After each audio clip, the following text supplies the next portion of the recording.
But first at 5, Warren's police commissioner addressing the department's pursuit policy following a recent series of dangerous high-speed chases, one of them deadly.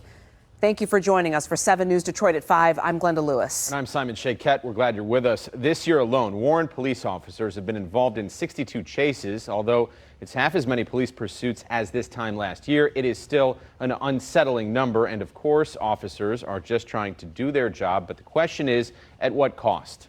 7 News Detroit reporter Darren Cunningham questioned the commissioner about the chase and the department's policy.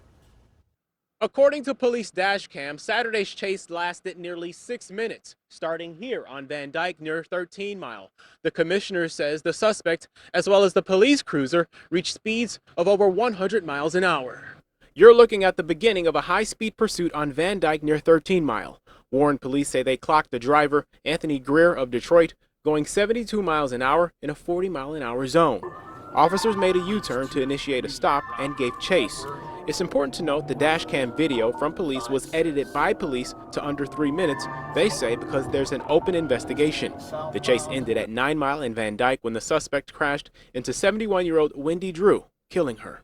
Miss Drew lost her life because of his selfish and criminal behaviors. Police Commissioner Eric Hawkins discussed the department's pursuit policy with reporters, saying it's approved by the Michigan Association of Chiefs of Police, and that his officers and their supervisors who monitor the chase in real time have the discretion to call off a chase. In this case, they did not. When we have speeds that are over 100 miles per hour, then certainly that's something that gives us cause for concern. So it doesn't necessarily mean that it's out of policy just because of that, but that's certainly a factor that we need to look at to see if it was appropriate. Hawkins says this case, like any other, is under review. I'm aware that there is a perception that there is an increasing amount of pursuits within the city of Warren.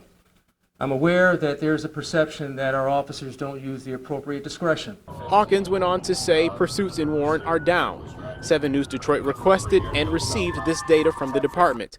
It shows the number of police chases are trending down from 362 in 2022, just under 300 for 2023. Then last year, there were 251 police pursuits in Warren, and so far in 2025, there have been 62. So what that tells me is that we are clearly trending in a positive direction with respect to this high-risk activity. In this chase, he said officers used all kinds of tools to try and catch Greer with no success, like deploying stop sticks. Officers blocked intersections, and he says a state police helicopter was requested. He consciously made a choice to expose the community to harm through his dangerous actions. The 2 officers in the patrol vehicle involved in that chase are out on administrative leave during the review. Greer is due back in court June 12th. In Warren, Darren Cunningham, 7 News Detroit. Darren, thank you.